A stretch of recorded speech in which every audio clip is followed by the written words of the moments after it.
So these are from Travis. Oh. Oh, these are so beautiful. I love that he doesn't even have to sign them anymore.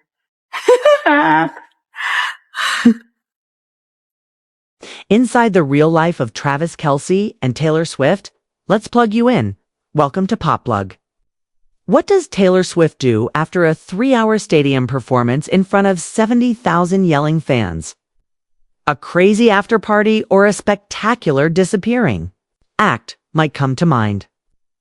However, insiders say it's not at all like that. Rather, she returns home to Kansas City, where Travis Kelce is, and after his NFL practice is over, he returns home to see Taylor preparing sourdough or something similar in the kitchen. After 2 years as the world's most talked about couple, a new video reveals something that fans were completely unprepared for. Together, these two international celebrities have created a surprisingly conventional and peaceful life. All of this was taking place while Taylor was embarking on the Eras Tour, one of the most significant projects of her career. The most surprising thing, to be honest, is how typical they are. Even though Travis is a 3-time Super Bowl winner and Taylor is the richest female musician alive with a net worth of approximately $1.6 billion, their everyday routine appears straightforward, serene, and grounded, nothing like what people picture when they think of two megastars in love. So, how did this really begin? Fans believe they already understood how this all began for a very long time. In July 2023, Travis attends Taylor's Kansas City Eras Tour performance. He makes an attempt to give her a friendship bracelet bearing his phone number. He is blocked by security. He discusses it on his podcast. She learns about it. Boom. A tale about love. Adorable, but not the complete tea. It turns out that Taylor's mother, Andrea Swift, was the true mastermind. Andrea acknowledges in The End of an Era that she became intrigued after seeing news reports about Travis arriving with a friendship bracelet. So she looked into it, just like any protective mother would. Who is this Travis Kelce guy? She asked her cousin Robin, who is also her own Kansas City Chiefs insider. Robin also provided important information. He really loves his mom, she casually stated, adding that Travis was genuinely one of the sweetest individuals. Andrea practically heard wedding bells right away. But then reality set in.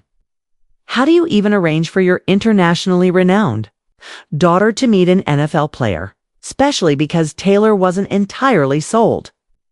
In the documentary, she acknowledged that she had always been a non-athlete when it came to dating.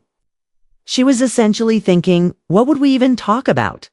Andrea was aware of this as well, so she gently informed Taylor over the phone in a tone that Taylor characterized as saying, "I know you're probably going to hate this, but there's a guy and he's really cute." When Andrea revealed something genuine to Taylor, the actual change occurred. She advised her to start doing something different if she desired something different. In the meantime, Travis was on new heights, telling everyone that he was a little butthurt over not being able to give Taylor the bracelet he had crafted for her. Taylor later made a statement that essentially destroyed the internet. She claimed that a man's candid admission of being butthurt marked the beginning of the most significant relationship of her life.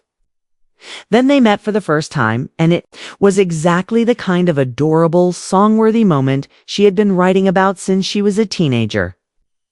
Fast forward a bit. Taylor arrives at Arrowhead Stadium in September 2023. They become engaged by August 2025. Perfect. Given that so many relationships failed, why does this one succeed? Taylor did the best job of explaining things. Touring used to make relationships difficult. There was a lot of pressure, celebrity, pandemonium, and considerable distance. However, there was a difference with Travis. She claimed that because they strangely lead similar lives, there was a significant change in their dynamic. They each spend more than 3 hours performing in enormous stadiums. Both rely on the energy of the crowd. Since they were young children, both have been pursuing their ambitions. They both understand what it's like to be under extreme pressure. Taylor even made a joke about how much more violent Travis's job is than hers, but at least he doesn't wear heels. She finally met someone whose aspirations didn't conflict with her own. This was compatible with it. They encourage one another. They are aware of each other's fatigue. They rejoice in victories without becoming envious. They support one another, and their passions don't conflict. Because of this, Travis was a perfect fit for the Eras Tour when he appeared on stage in London. In June 2024, Taylor later claimed that his ability to come to life under duress made him flawless. He was endearing, self-assured, and composed when it counted most, according to her.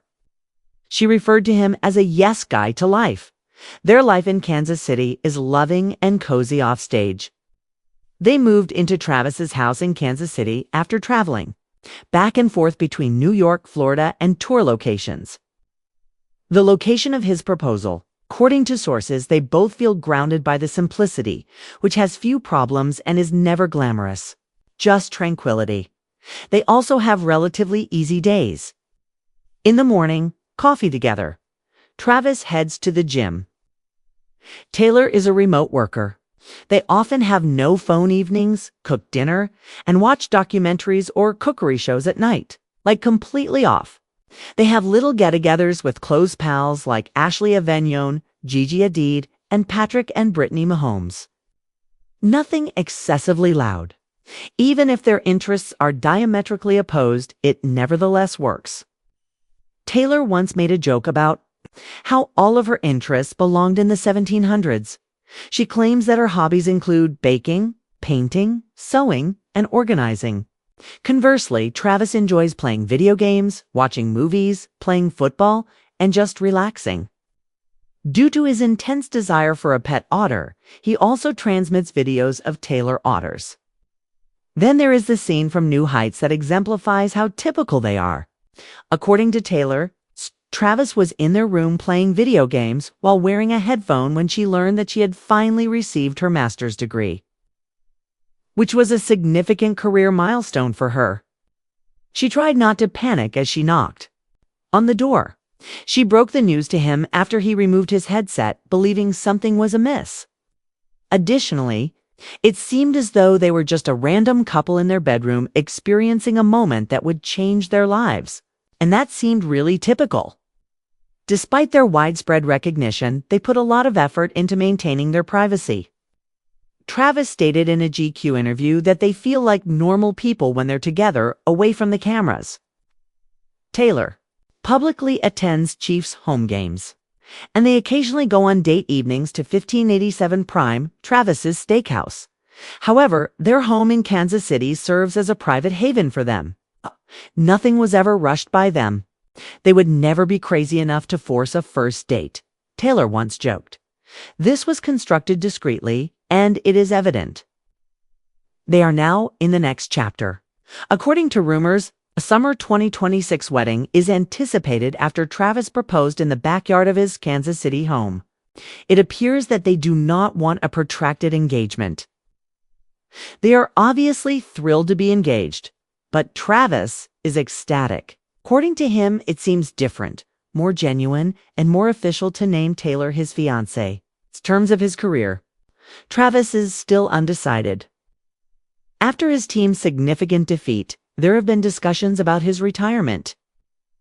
Additionally, Taylor refuted reports that she was retiring and stated that she is still active in the music industry.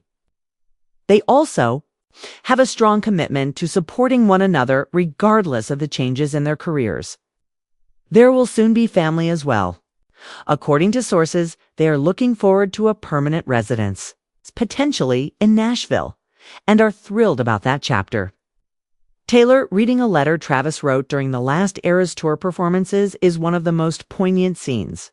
In the end of an era, he described how, even before she knew him, he was utterly enthralled when he first watched her perform. Taylor later claimed that witnessing her parents, Travis, and herself realize that goal was what truly shattered her. Taylor Swift used to sing, "I don't want to live forever." But now she doesn't have to, thanks to Travis Kelce. She discovered someone who shares her interests. speaks the same language, and lives in the same world. Ultimately, this is more than just a famous romance. It is evidence that everyone has similar desires, even the most well-known individuals on the planet. Someone who understands, someone who returns home, someone who picks you above their phone. What aspect of Taylor and Travis's life together is your favorite? Leave a comment below with your opinions.